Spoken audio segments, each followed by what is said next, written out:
Oke, sebelumnya kita sudah membahas yang namanya problems gitu ya. Nah, selanjutnya kita akan membahas tahapan yang keempat, yaitu kita membahas tentang impact. Jadi impact itu apa?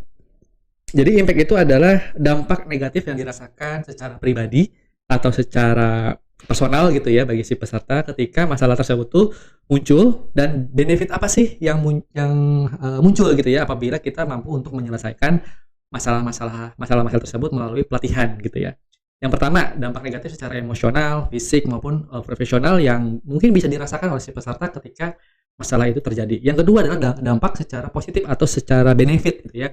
Yang tadi ketika kita bisa menyelesaikan masalah itu, kira-kira apa sih yang benefit yang dirasakan oleh si peserta. Ini mungkin teman-teman masih ingat gitu ya di sesi yang pertama di awal, makanya kenapa di materi saya itu ada yang namanya benefit dan juga dampak kan. Nah, ini salah satunya. Dan kenapa ini penting gitu ya, jadi ini tuh untuk membantu si peserta pelatihan untuk menyadari bahwa dampak-dampak tersebut tuh memang, relevan gitu ya bagi, mereka gitu. Ketika Bapak Ibu, teman-teman semua bisa mendapatkan kata-kata, kalimat-kalimat dampak langsung dari para peserta itu jauh lebih relevan lagi. Karena mereka nanti akan berpikir, "Wah, kok dia tahu ya?" gitu. "Wah, ini gua banget nih. Wah, ini relate banget nih dengan masalah gue," gitu ya. Jadi semakin bisa mendapatkan kalimat-kalimat, dampak gitu ya dari peserta langsung, itu jauh lebih baik. Makanya kenapa di awal, ketika kita menggali problem itu kita menyarankan melalui interview kan, interview sehingga kita akan mendapatkan kalimat-kalimat kunci di sana. Contoh dampak tadi ya, misalkan burnout, mendapatkan tekanan, capek harus memulai, masalah yang sama, deg-degan gitu ya, keringat dingin, nggak tenang gitu. Jadi dampak itu paling mudah adalah bahasa-bahasa simptom sebenarnya Bapak Ibu, kalau misalkan Bapak Ibu ingin jauh lebih baik ya, bahasa-bahasa simptom. Jadi misalkan keringetan, deg-degan, stres, terus, banyak pikiran, nggak enak makan, terus pikiran kemana-mana. Nah, itu adalah simptom-simptom yang memang dirasakan ketika masalah itu muncul. Nah, dampak negatif jika masalah tidak diselesaikan, misalkan contohnya emosional, secara emosional tuh burnout, stres, secara fisik sakit kepala, sulit sulit sulit tidur, kelelahan berlebihan gitu ya, terus mungkin apa namanya masuk angin gitu ya, macam-macam gitu ya, kognitif, relasi sosial, profesional dan segala macam. Jadi menggunakan dampak-dampak ini sebagai untuk kita lebih bisa relate dengan permasalahan dari si peserta. Nah, jika benefit juga sama gitu ya. Jadi benefit itu misalnya peningkatan rasa percaya diri, produktivitas meningkat gitu ya.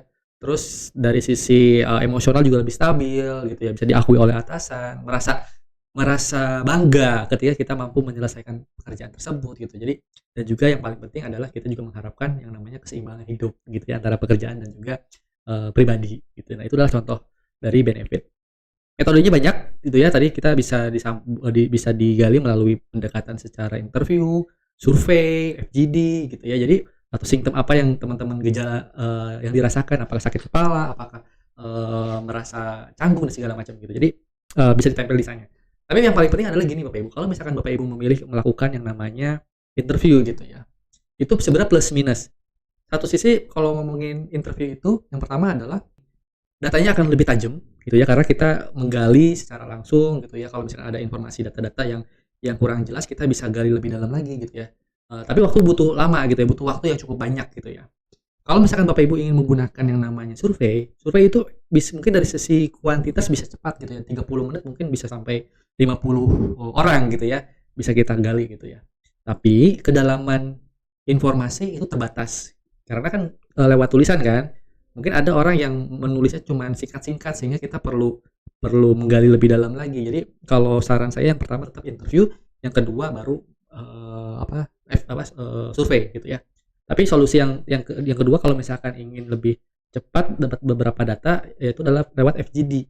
Tapi FGD itu harus tim, jangan sendiri. Nah, kalau sendiri itu biasanya kita akan kehilangan momentum untuk mendengarkan dan juga menggali, mencatat gitu ya. Jadi butuh tim. Butuh tim itu adalah untuk yang satu lebih menggali gitu ya informasi, beberapa orang di sekitar itu untuk menggali atau mencatat informasi yang muncul oleh peserta.